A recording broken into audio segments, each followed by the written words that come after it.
This is a Reconstructionist radio production. Please visit jasongarwood.com to download this book.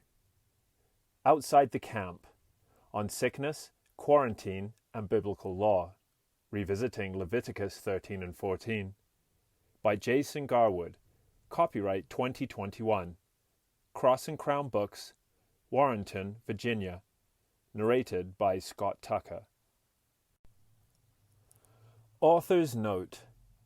The reason this book exists is because of what took place in the spring of 2020, namely, the COVID-19 global pandemic.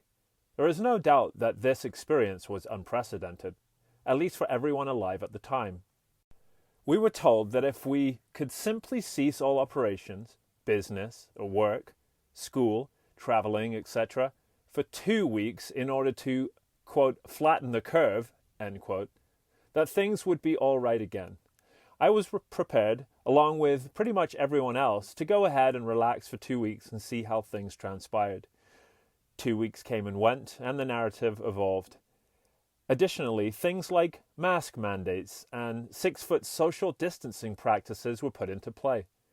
Grocery stores demanded that you follow the arrows that were taped on the floor.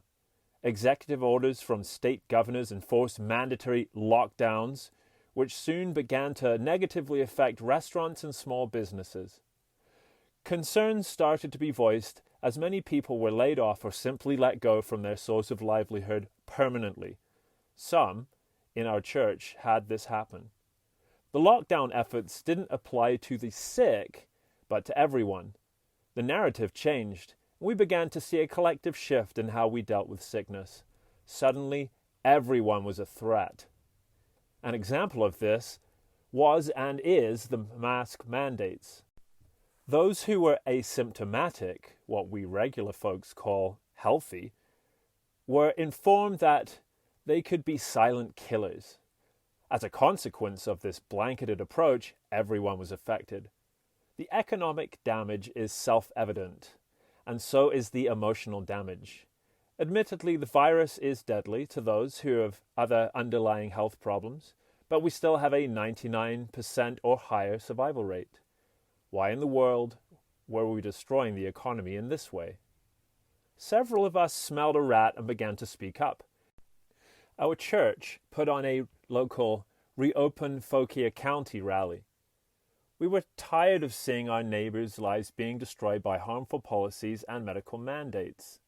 We were tired of the goalposts moving and the audibles being called. Simply put, we were frustrated by the injustice being perpetrated by the white coats and neckties.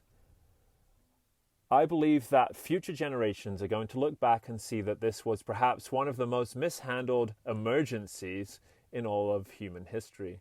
I'm not suggesting that the virus isn't a big deal and that the people who have died or the people who have lost loved ones deserved it. But I am saying that the health belongs to the individual and the family and not the federal beast. When we give the state control over our health, disaster follows. Having the conviction that the Bible applies to every area of life is why I wrote this little book. We must go to the teaching and the testimony. Isaiah 8:20. I hope and pray this will provide clarity for the future of Christendom.